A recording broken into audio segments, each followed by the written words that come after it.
Hey there, welcome back guys. In this video we're going to unbrick the one-shot miner again. That's right, again.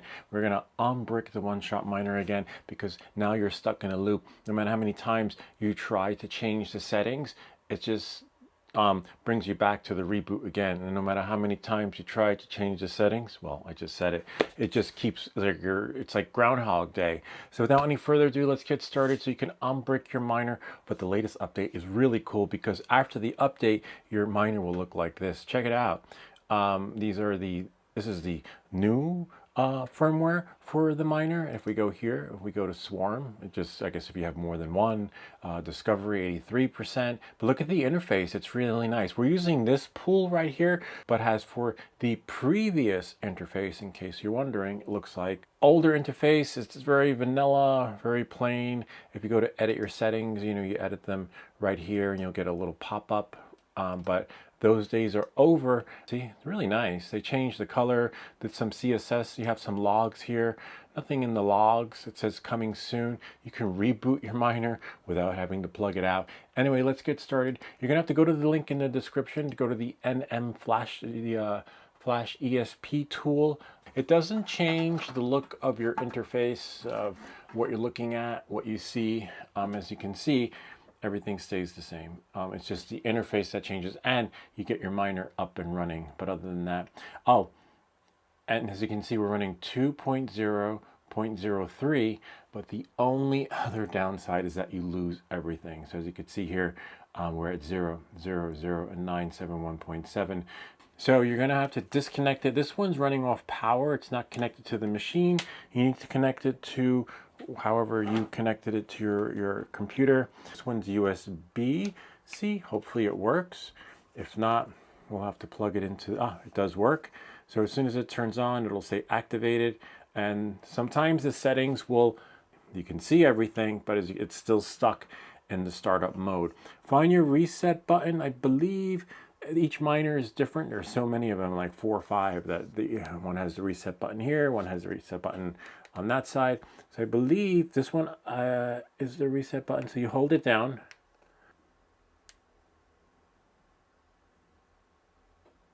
So now it's stuck in a loop. See, you hold the button down until you get that screen. And this one, it's this button right there. Okay, that's the one that you do. And then once you have this barcode on your miner screen, careful because sometimes touching it will cause it to like disconnect. So this is what happens if you flash it with the wrong firmware. We'll just unplug it and do it again. Okay, let it boot up. And as you can see, it's a blank screen, but that's okay.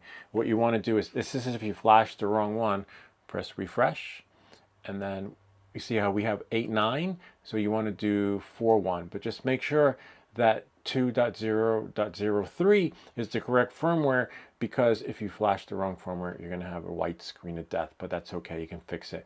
11.52.00 is the baud, and then you select connect and program, and select your USB device, connect, and on the reboot, when everything gets pushed, see, try hard reset, it's writing it now. Similar screen to what we got before when we did the update previously, except now we're flashing a newer firmware that'll make everything work out just right for you. With the interface, you can't see anything, and they don't see, like, all you see is a dark screen, but that's okay as long as you have the auto scroll right there and you can see everything is being pushed right here from the console, so you can see what's being written, and the little green bar, the little green man right there is slowly being pushed to the end, and I think it does it about 2 times.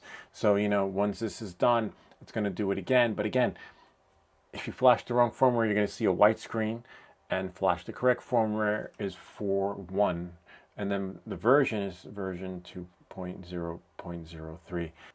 It's almost done. 5, 4, 3, 2. Well, look, there it is right there, writing data. So just always look at the logs. You can see it right there. See, I told you I was going to do it twice. The second one's a little bit faster on the right than the first one. As you can see, it's just pushing right along right now. See, we're done. keep a lookout for these pools. Look at, see, there we have it right here. I want to try these pools and see if these work, because these might be some default pools. No, these aren't wallets, these are pools. So test them out on another video, and then voila. See, there we go. It looks like I'll have to figure out what is my time zone, but other than that, the stylus should work. The price of Bitcoin did go up. You can see here, see, look, you can see your pools that it's mining. The newer interface, really get weather. I didn't have that before. Then this is the tricky part on that screen, getting that to work its magic there. And then see, global ladder, not sure what that is, but as you can see, just some other rates there. So the screening interface is much more different than it was before the main screen. So if you swipe to the left, and there you go.